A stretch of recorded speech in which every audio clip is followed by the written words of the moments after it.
أعوذ بالله من الشيطان الرجيم بسم الله الرحمن الرحيم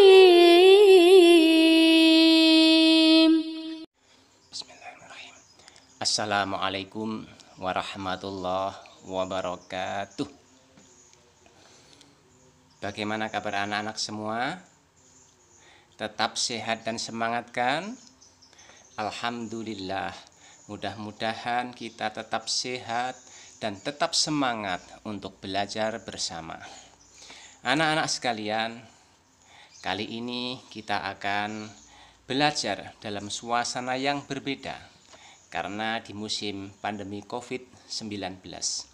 Walaupun kita tidak belajar tatap muka, tapi saya harapkan anak-anak tetap semangat untuk belajar, tetap semangat untuk menekuni pelajaran, karena belajar tidak mengenal tempat dan juga tidak mengenal waktu.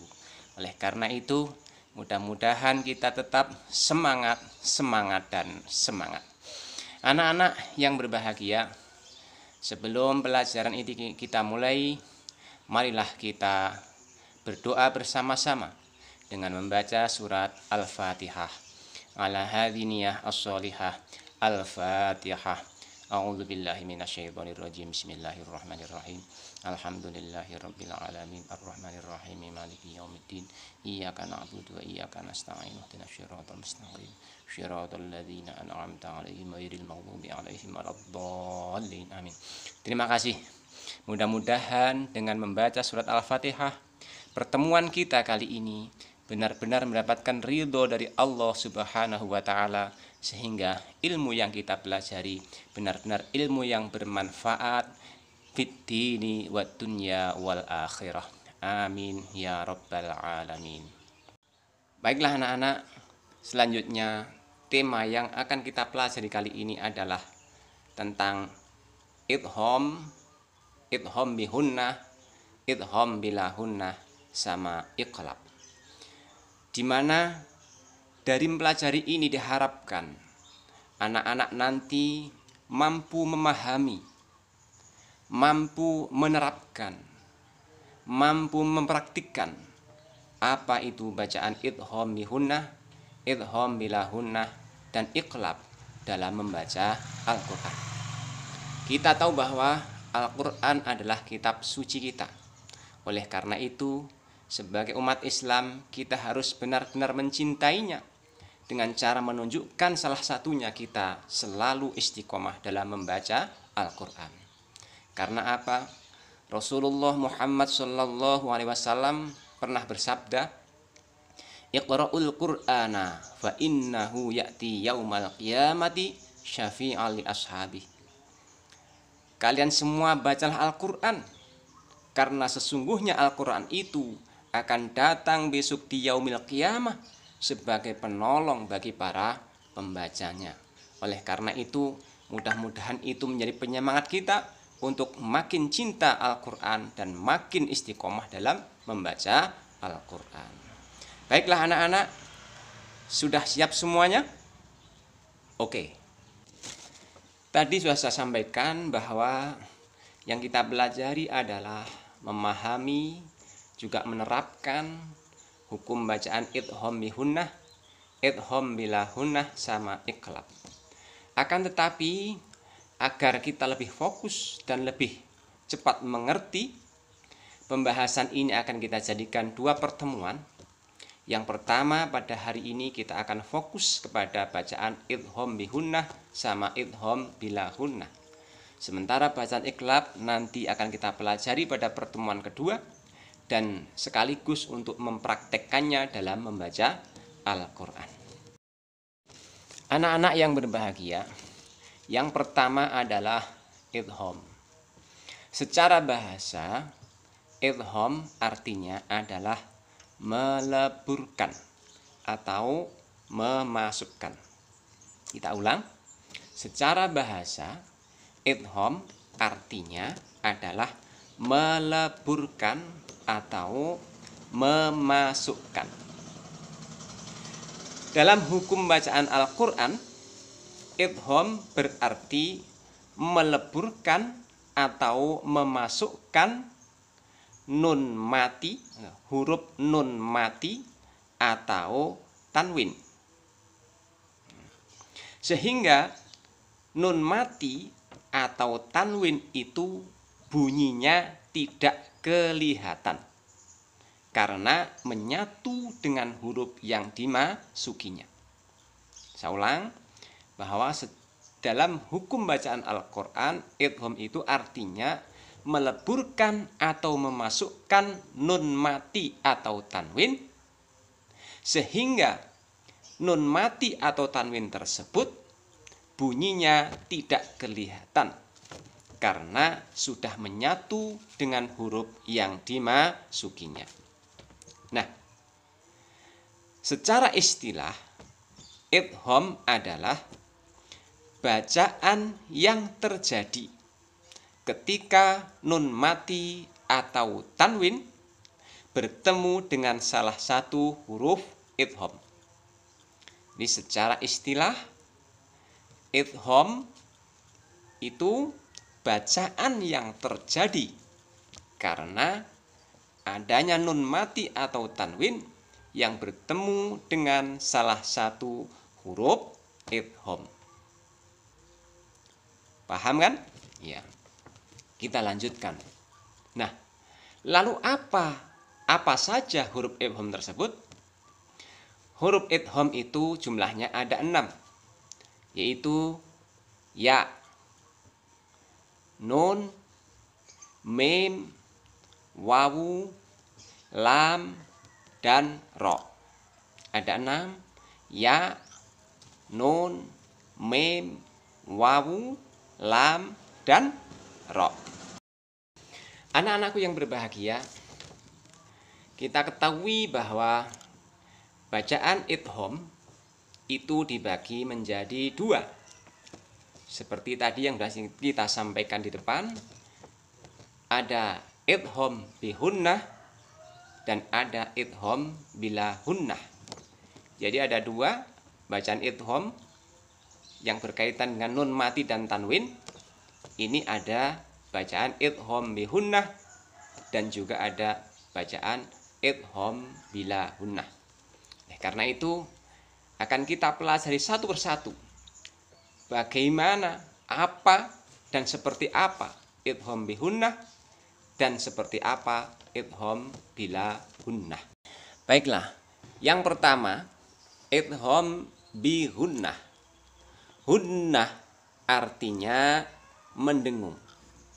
Jadi idgham bihunnah adalah meleburkan nun mati atau tanwin dengan mendengung. Hal ini bisa terjadi apabila ada nun mati atau tanwin bertemu dengan salah satu huruf idgham bihunnah. Lalu apa saja huruf idgham bihunnah? Di depan kita sebutkan bahwa huruf idgham ada 6, yaitu ya, nun, mim, wawu, lam, dan ro. Nah, di antara 6 tersebut, 4 di antaranya adalah huruf idgham bihunnah. Jadi ada 4 huruf idgham bihunnah, yaitu ya, nun, mim, wawu. Kalau kita jadikan sebuah kalimat biar mudah dihafal, huruf idgham bihunnah itu yanmu, yanmu, ya, nun, mim, dan wawu. Lalu bagaimana prakteknya? Baiklah, akan saya contohkan seperti apa idgham bihunnah dan cara membacanya. Oleh karena itu, kepada anak-anak, nanti saya harapkan untuk benar-benar memperhatikan dan menirukannya, agar anak-anak juga faham apa itu bacaan idgham bihunnah. Nah, kita akan mempraktekkan bagaimana seperti apa idgham bihunah dan bagaimana cara membacanya. Yang pertama ini tanwin ketemu ya. Ya. Tidak hisaban yasiro, tapi tanwinnya hilang menjadi hisabai. Kemudian dengan cara mendengung ditahan kurang lebih 1 alif. Hisabai yasiro. Kita ulang. Hisabai yasiro. Kemudian ini nun mati, nun sukun, ketemu ya, bukan an yafqahu, tapi nunnya bacaan bunyi nunnya hilang. Ayyafqahuhu. Ayyafqahuhu. Kemudian yang kedua ini tanwin ketemu nun. Maka tanwinnya hilang. Yang bunyi adalah nunnya. Dengan mendengung. Amilatun nasibah. Amilatun nasibah. Kemudian nun mati ketemu nun. Ya, kita tirukan, kita baca bersama. Lan nadkhulaha. Lan nadkhulaha. Yang ketiga huruf mim. Yang huruf mim tanwin ketemu mim. Tanwin bisa fathah tanwin, kasroh tanwin, dhammah tanwin, sama saja. Yang penting tanwin. Tidak bisultanin mubin, tapi bacanya bisultanim mubin. Kita ulang. Bisultanim mubin. Kemudian ini nun mati ketemu mim. Nunnya bunyinya hilang menjadi mim. Amman. Amman. Huruf keempat wawu. Tanwin ketemu wawu. Khairun wa abqa. Tidak begitu bacanya, tapi harus masuk pada wawu dan juga mendengung. Khairu wa abqa. Khairu wa abqa. Yang terakhir min warai. Nun mati ketemu wawu. Tidak min warai, tapi harus masuk wawu dengan mendengung. Min warai. Ulang. Min warai. Nah, seperti itulah bacaan idgham bihunah, cara membacanya. Mudah-mudahan anak-anak betul-betul memperhatikan dan dipelajari secara berulang-ulang nanti sehingga benar-benar bisa sempurna dalam membaca Al-Quran, khususnya bacaan idgham bihunah. Bagaimana anak-anak? Idgham bihunah mudah kan? Alhamdulillah. Oke, selanjutnya akan kita lanjutkan, yaitu yang kedua, idgham bila hunnah. Kalau tadi hunnah itu artinya mendengung, sekarang bila hunnah itu artinya dengan tidak mendengung. Sehingga yang dinamakan idgham bila hunnah itu adalah memasukkan atau meleburkan nun mati atau tanwin dengan tanpa disertai dengung. Hal ini akan terjadi apabila ada nun mati atau tanwin bertemu dengan salah satu huruf idgham bila hunnah. Apa hurufnya? Kalau tadi huruf idgham ada 6, ya, nun, mim, wawu, lam, dan ro. Yang 4 sudah diambil oleh idgham bihunnah. Maka sisanya itulah huruf idgham bila hunnah, yaitu apa? Lam dan ro. Lalu bagaimana prakteknya? Mari kita praktekkan dan tolong anak-anak diperhatikan dengan sebaik-baiknya. Nah, mari kita lihat pada gambar. Di sini ada tabel idgham bila hunnah. Ada huruf ro, ada huruf lam. Ini huruf ro dan lam di sini. Nah, bagaimana cara membacanya? Tanwin ketemu ro. maka tidak boleh tawaban rohima. Jadi idgham memasukkan tanwin ke dalam ro, tapi tanpa mendengung, sehingga bacanya begini.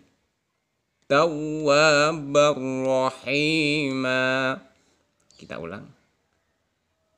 Tawwabar rahima. Begitu juga ini.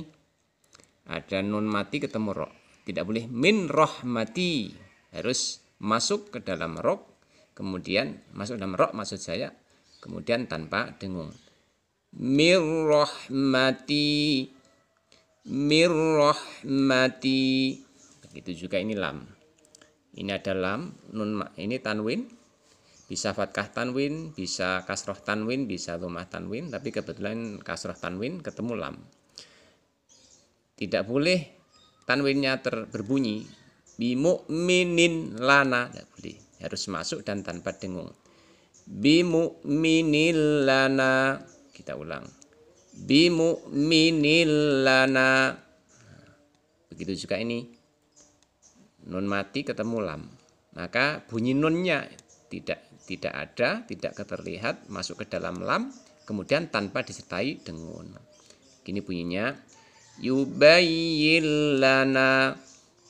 Yubayyin lana. Kita ulang. Yubayyin lana. Oke. Terima kasih. Diperhatikan seperti itu cara membacanya. Jangan sampai dirubah-rubah, sehingga kalian nanti akan membaca dengan benar. Dipraktekkan berulang-ulang di rumah, sehingga anak-anak benar-benar hafal, benar-benar bisa mempraktekkan dalam baca Al-Quran. Itu tadi bacaan idgham bila ghunnah. Anak-anak, ada pengecualian dalam huruf idgham bi ghunnah khususnya, yaitu ketika nun mati ketemu salah satu huruf idgham bi ghunnah, yaitu wawu atau ya, yang mana ketemunya dalam satu kalimat, atau di dalam, kalau bahasa Indonesia, satu kata. Dalam Al-Quran satu kalimat, maka itu tidak boleh dibaca idgham bi ghunnah, tetapi harus dibaca idhar. Karena apa? Karena dalam satu kalimah atau dalam satu kata. Dalam Al-Quran beberapa tempat, tetapi terkumpul dalam 4 kalimat ini, yaitu qinwanun. Nah itu, tidak boleh dibaca qinwanun. Karena itu dalam satu kalimat, maka bacanya qinwanun. Qinwanun. Nah, begitu juga ini. Tidak boleh siwanun. Karena satu kalimat, maka dibaca sinwanun. Ini juga bunyanun. Bunyanun. Mengapa? Karena dalam satu kalimat. Juga di sini juga ada ad-dunya. Tidak boleh ad-duya. Nah, gitu. Ini pengecualian. Jadi apabila ada nun mati ketemu salah satu huruf idgham bi ghunnah, ada wawu, ada ya, khususnya ini dalam satu kalimat, maka harus dibaca idhar atau jelas. Begitu. Mudah-mudahan ini bisa dipahami sehingga kita tidak salah dalam membaca Al-Quran.